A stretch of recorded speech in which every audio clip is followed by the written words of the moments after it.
This time on the Families Matter Most podcast. What I'm going to share with you now is going to transform your family. It really is. Well, I'm kind of lying. I'm kind of lying that it's not just one thing, it's three things, but they're mixed. They're built into one. So this is the weekly three. This is the weekly three. If you will do these three things every week, get out your calendar, get out your phone, your schedule right now, and let's find a place to put them in, because this has made a huge difference in my family and in the families that I work with. Every time Jen Dean speaks, I can see hope, knowledge, expertise, wisdom, and love. When Jen Dean speaks about parenting, we make sure that we are there to listen because we know we will get valuable advice. Families Matter Most with Jen Dean. She doesn't just give skills for us to be better parents, but she teaches us how to reach our children's hearts. And at the end of the day, that's what truly matters. The first one is weekly family fun night. I want you to find a time in your calendar where you're going to have fun for no other reason than to connect as a family. This is not, right? This is not negotiable. This is not something to be earned. This is not something that a child with poor behavior is going to get, is going to get kicked out of. You're not going to lose that. You're not grounded from it. This is a regular time that you're having fun together. Now that the activity could change. Maybe one week you're going and you're going to go for a snack somewhere, and the next week you're going to go hiking, and then maybe you're going to go swimming, and then you're going to have board games, or you're going to build a fort, or you're going to watch a movie, you're going to do something, right? But the time isn't going to change. I want your kids to grow up knowing that Thursday night was family night, or Friday night was family night, or whatever that is for you. I want them to remember that as a thing. That is like a thing that our family did every week. Every Saturday afternoon was family fun time, and we went and did something fun together. That's important. That ties into the legacy you're leaving. That ties into the culture that you're developing for your family. So it can't just be like whenever it fits. You have to find a time for family fun night. This is not something that poor behavior is going to get, you're going to lose it. And when we're going to have fun and play a board game, and you're going to go to your room and be in trouble, you're going to miss it. Chances are you probably have one child that gets into trouble more than any others. Probably, right?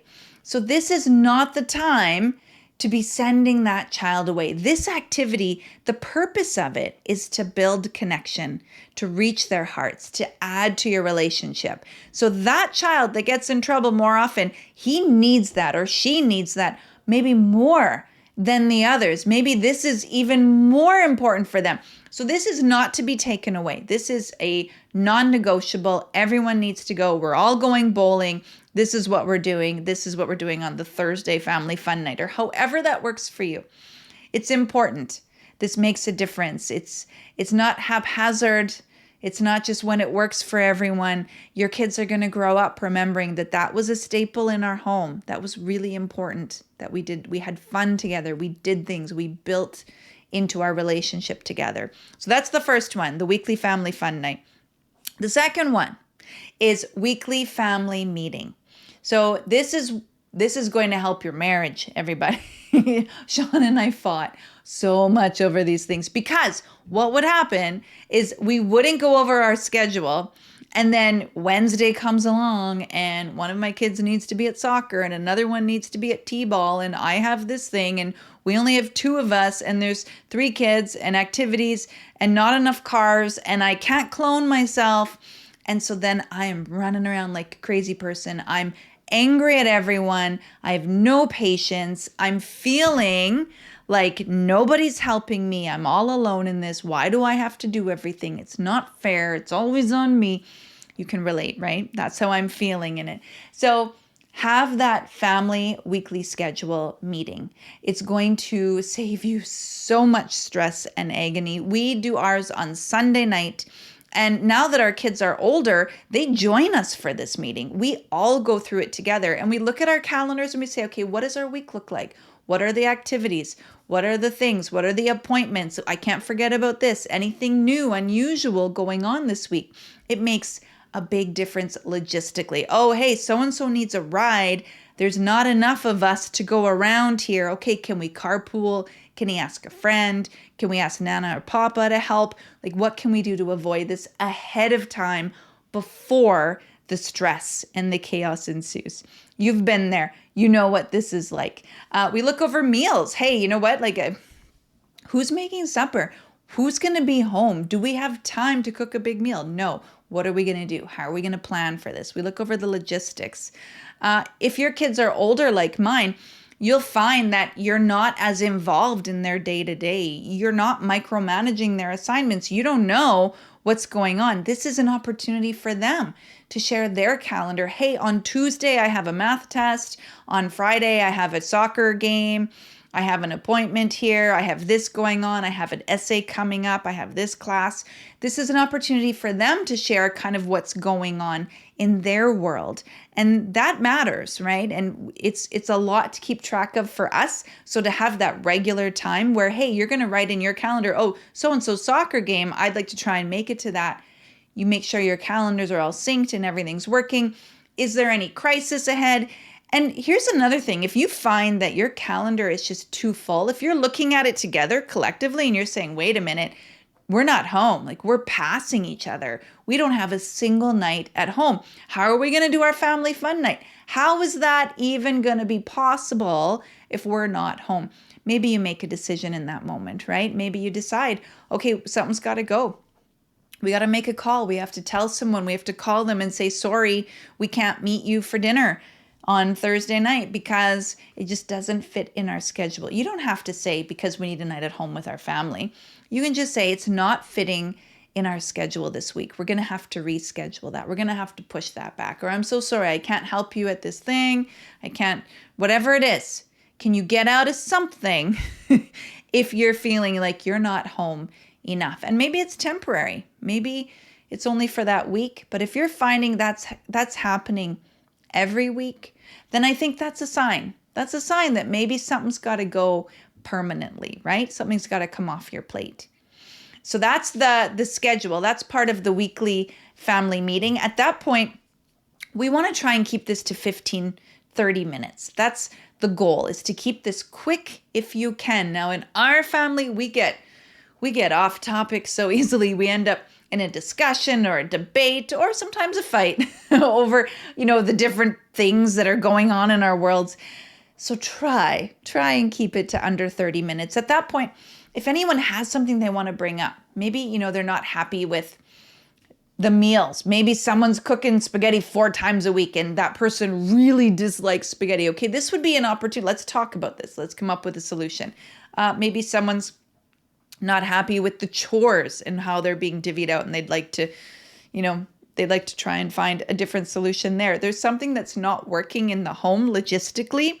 This is the place to bring it up. We want to keep this meeting to under an hour, ideally half an hour.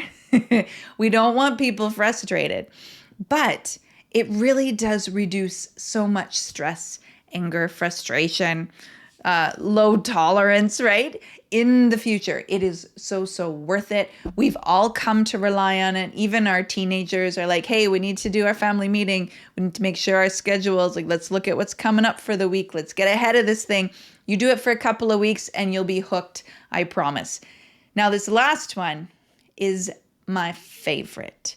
This last one, it's called the weekly one-on-one, and it has absolutely transformed our family. I believe it is probably the number one best thing that we've done.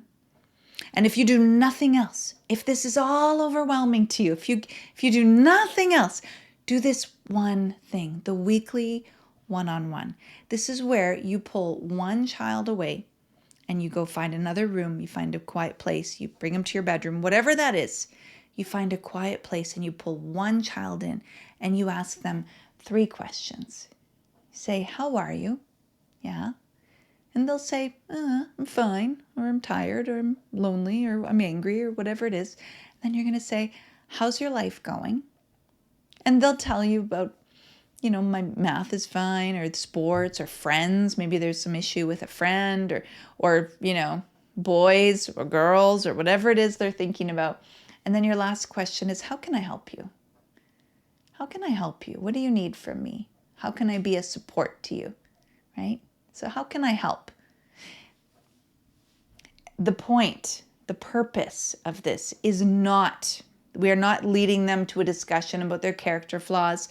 We are not hoping to give them a lecture on the things we want them to fix and improve in their life. This is not the time for us to be telling them the thing we want them to work on. There are other times to do that, and we'll get to those things. This is the time for you to just show delight. This is the time for you to look into your child's eyes and just be interested in their world. This is when you're going to look at them and it's just open and I just want to know. I think you're wonderful. I love you so much. I want to know what's going on in your world. How are you? How are you doing really? How's your life going? What's going on in your life? How are your classes? How are your friends? How are your activities? How are the sports? How are the things you stress about? How are you feeling? How's your sleep? Right? How's social media? How is that going? Do you have any issues there? Any struggles? Anything you want to share with us? And then how can I help you? How can I be a support for you? Is there anything you need from me? What would help you in this situation? Notice, I'm not trying to fix everything. I'm not looking for an opportunity to point out how she's at fault or he's at fault for these things. I'm not doing any of that. My goal in this is truly just to hear their heart. My goal is to just see what's going on in their life and to let them know and see on my face and hear in my voice that I love them so much and I care. I care about those little things. I care about all the things and I'm there for them. Now, likely what's going to happen, you're going to ask them, and maybe the first time they're going to think, Mom or Dad, this is really weird. But likely it's going to end up being just a big complaint, I'm going to vent and I'm going to complain probably about a sibling. This is what happens most of the time is they end up just complaining about these people they have to live with that they never asked for. They're stuck in a house with, and now they have to share a room or they have to share a home. They have to share space with this really annoying sibling who goes out of their way to drive them crazy and bother them so much. Now, as you're hearing it, I want you to think of it this way. This is their time to vent. And it would be frustrating. It would be annoying to live with a person that you didn't choose, who you probably find annoying a lot of the time. That would be hard. So you can empathize with them. This is your chance to empathize with their feelings. You can say, because they're the only one in the room, you can say, oh yeah, that does sound really annoying. That would be so frustrating. That must be so hard. Like, how do you handle that when your sister sneaks into your room and takes your stuff? That does sound really, really difficult, right? And they're going to say yes. So it is frustrating. You're going to talk about problem solving that. Okay, how can I be a support to you in that? What would be helpful in this? Because your sister knows she's not allowed to sneak into your room, and yet she's doing it anyway, and nobody's catching her. So I'm going to look more closely. I'm going to try and be a little bit more careful. But what can we do together? How can I support you to solve this problem? I want you to think about if you were at work and you had a meeting with your boss set for next Wednesday. Let's say there was a coworker that was doing something that you thought, okay, this isn't right. I'm really frustrated by this. This is bothering me so much. You know you have that meeting with the boss. So likely what you're going to do is file that away. You're going to say, I've got a meeting on Wednesday. I'm going to wait. I'm going to save it and talk to the boss about it then. What if there was no meeting with the boss?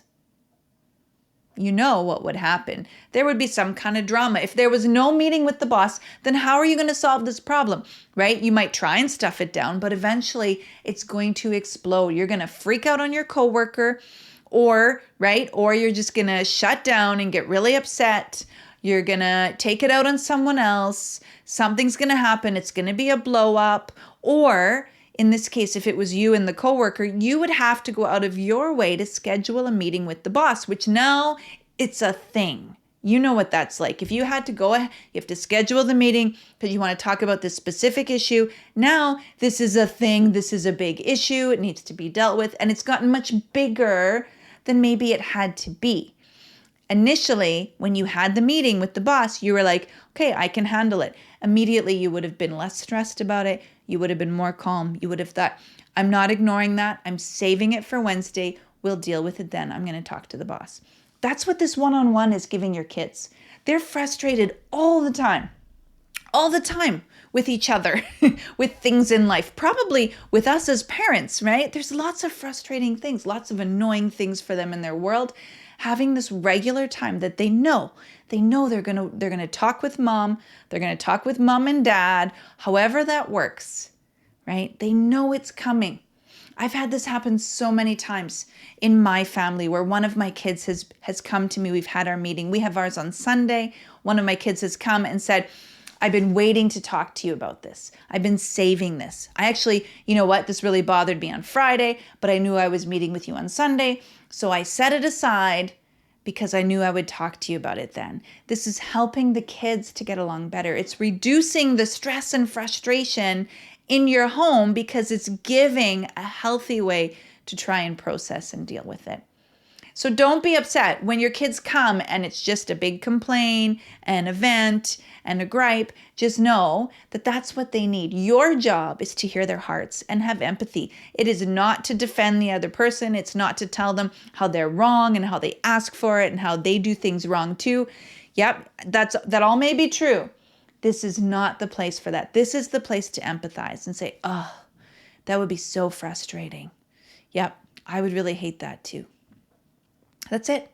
And then you finish with one child, and then you have the next child come in and you do the same thing. And likely they're going to complain about so-and-so that just left, and they're going to have other issues. And you're going to say, oh, yes, that would be hard. Tell me more. That's what you're going to do.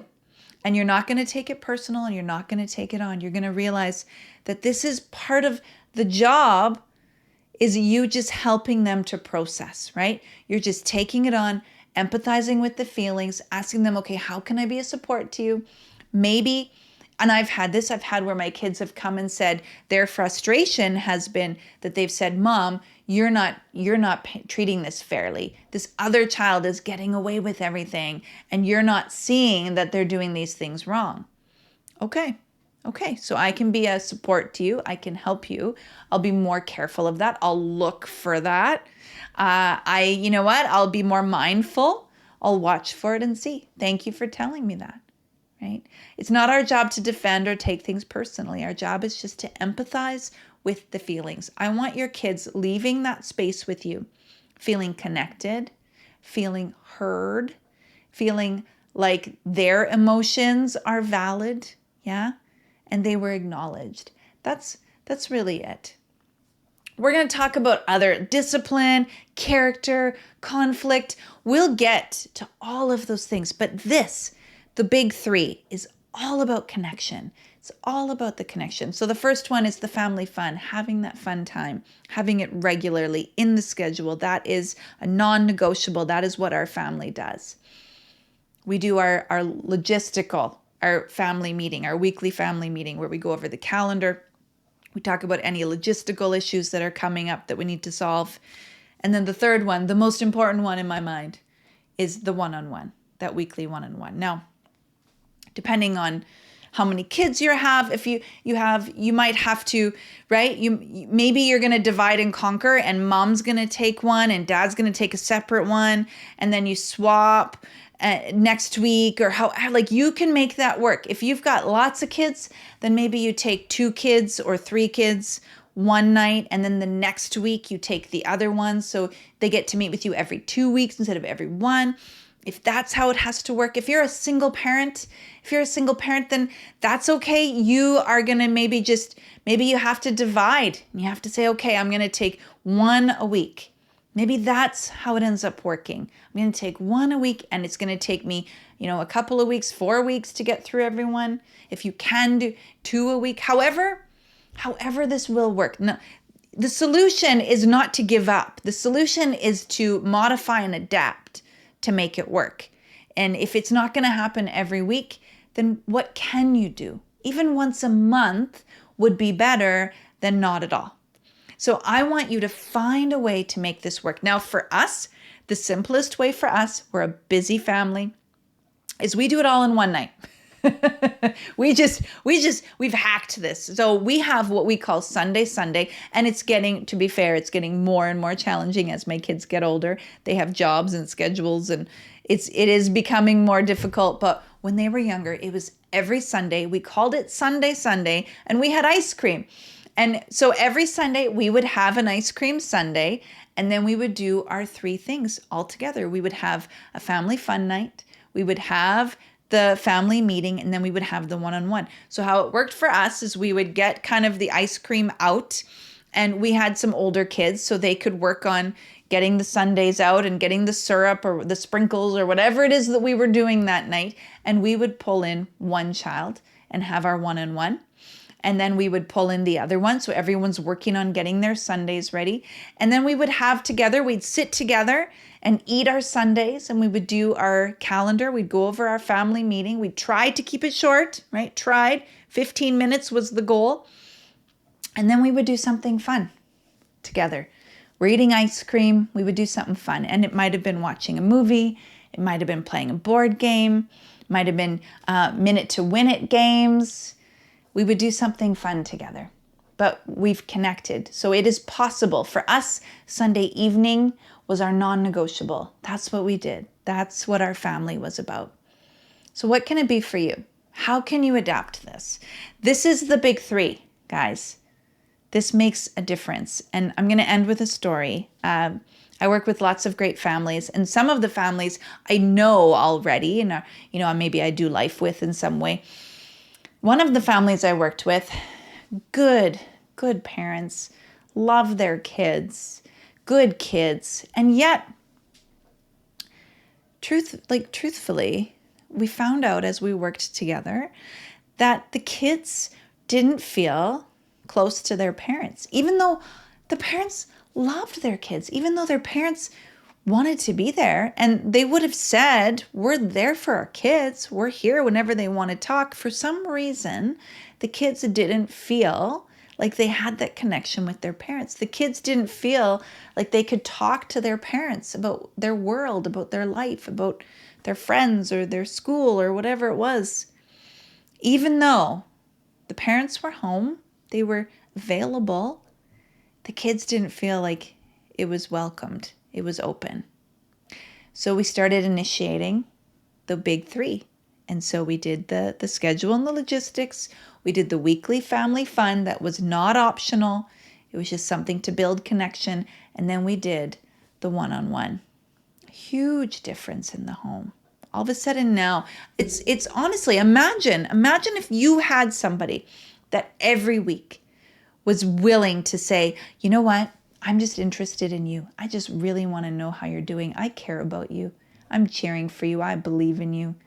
I know you can do great things. And I just love being around you. I want to know everything about you. How wonderful would that be? Wouldn't that be nice? That's what we want for our kids. I know that's what you want for your kids. So working with this family, we started making some little changes, not big changes, little tweaks, just keeping those connection corridors open, just actively, intentionally building into those relationships with these big 3 made a huge difference. I know that's what you want. So regardless, you might be thinking, yeah, but this one child, I love them, but they're difficult to like sometimes. I get it. They need this. They need this time, no matter what. Even if there's lots of conflict, they need this time, this intentional time for you to look into their eyes, for you to say, how are you? I'm just interested. I want to know. How's your life going? And then finally, how can I support you? What do you need from me? How can I help? Ask those 3 questions in the one-on-one. Look in your calendar and make space for the big 3. This will make a difference in your family. I'm cheering for you guys. You got this. Make it happen. Modify it, tweak it, do whatever you need to do, but get it in your calendar. Thanks for listening to the Families Matter Most podcast with Jen Dean. Book a free strategy call today and get the tools and tips you need to be a more calm and confident parent. For more podcasts, online courses, or just to get more information, visit familiesmattermost.com.